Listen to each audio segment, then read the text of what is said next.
We go now to former FDA Commissioner Dr. Scott Gottlieb, who sits on the board of Pfizer. Good morning to you, Doctor. You said we'll be past the Omicron wave by February. Do you stand by that trajectory? And do we get to breathe a sigh of relief at that point? Hopefully we do. I mean, many people, including myself, have predicted that Delta would be the last major wave of infection, and then Omicron came along, which represented sort of divergent evolution. I think surprised us that the virus was able to mutate so heavily and evade the immunity that we've acquired. But if you look what's happening across the East Coast right now, New York City, Washington, D.C., Maryland, probably Florida as well have already peaked, maybe Delaware and Rhode Island. You're going to start to see that in the statistics this week. You're going to start to see those curves, those epidemic curves bend down. You're already seeing that in New York City and Washington, D.C. The risk right now is to the Midwest, where you have rising infection, where they aren't in the thick of their Omicron wave yet, and you have states that had high hospitalization rates going into this. They had a lot of Delta infection. They had been coming out of their Delta wave, so their hospital census was already high, and now they're seeing Omicron infections pick up. On the good side, hospitalizations are down relative to cases, but cases are up substantially, so it's pressing hospitals. Many of the hospitals on the East Coast are going to reach or surpass their previous hospitalization totals. New York City is probably the city that's best equipped to handle it. They're about at 55% of the hospitalizations that they saw during that devastating first wave, but in other states, they're more pressed. They're closer to 100% of the hospitalizations they saw in previous waves. Finally, on the good side, length of stay is down substantially. So length of stay has gone from 4 days to 1.6 days in a survey by Kaiser, for example. So that's allowing hospitals to turn over beds. But the sheer velocity of the spread right now and the number of hospitalizations is pressing them.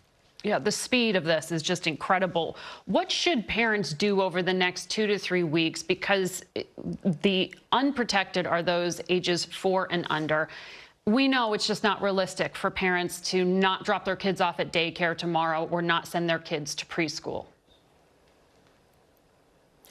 Look, there's a lot of risk right now. I think you have to look in on what the precautions are in the settings in which you're putting your children and try to encourage those who are taking care of your children in those settings to put in place measures to try to protect them.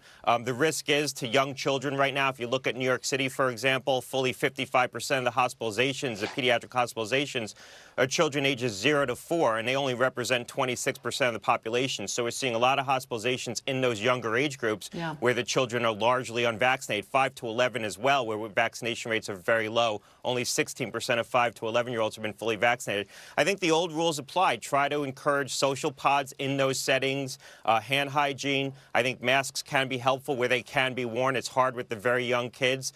Trying to keep kids distanced. The best thing that schools could be doing right now is serial testing. Again, hard to do with the very young kids, although you can do pooled samples like saliva tests, and also keeping them in social pods. So if you have a class of 10, trying to break it down so all the kids aren't intermingling. So if you have a single introduction, it's not going to take down the whole class.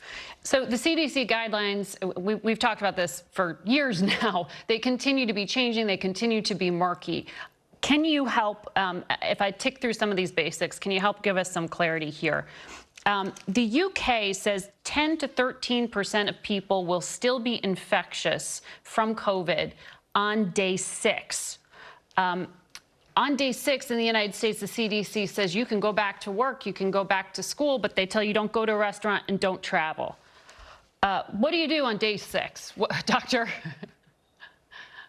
Right. And look, the CDC's guidance recommended that you wear a mask for 5 days after your isolation period, recognizing that a certain cohort of people are still going to be shedding the virus. I think what underlies the CDC recommendation there is a recognition that this is an epidemic that's not being instigated, spread, if you will, by people who get diagnosed, isolate for 5 days, and go back into public circulation on day 6. While a certain percentage of them will still be infectious, they're not driving the pandemic. What's driving the pandemic right now is the fact that we're probably only diagnosing somewhere between 1 in 5 and 1 in 10 actual infections. And there's a lot of people walking around with mild illness or asymptomatic infection who don't know it, who are spreading it. So if you start from that premise, and if CDC was sort of upfront about that premise, what it really tells you is that if you're someone who's isolated for 5 days and on day 6 you're going to go back to work, you need to be mindful of what the setting is that you're reintroducing yourself into. Are you taking care of people who are vulnerable at home? Are you going into a healthcare setting or another setting where there's vulnerable people? And if you are, you need to be more vigilant. Maybe you use a diagnostic test to make sure you're no longer shedding virus. You certainly wear a mask in that circumstance. But I think if CDC was more granular, more descriptive in what they are actually doing and why, and the fact that they recognize that there's going to be a certain number of people who are infectious, people could take more actions on their own. If people can find a test, the Biden administration will begin distributing them to households. The reporting is by January the 15th, they'll start shipping out 500 million of them.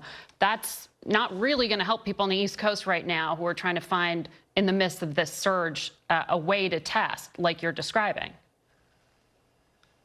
Yeah, look, it's unfortunate we started this late. We should have done this earlier. You're right. These tests are going to be distributed as this epidemic's declining in many parts of the country, not all parts of the country. So for certain parts of the country, the tests are going to get there in time or in time for the peak infection. I think they would have been better served by directly subsidizing the tests and having them delivered through normal retail channels like pharmacies rather than shipping these through the mail. We need to start to normalize the supply chain for the tools that people need to protect themselves from this pandemic. It's not just the diagnostic tests, but also the vaccines and the therapeutics. We need to start thinking about how we distribute these through normal retail channels where people are used to accessing healthcare services and not these government-directed channels, which are going to make it more challenging to people to get these in a timely fashion. You were very clear last Sunday that you will not be protected if you're wearing a cloth mask because this is an airborne virus.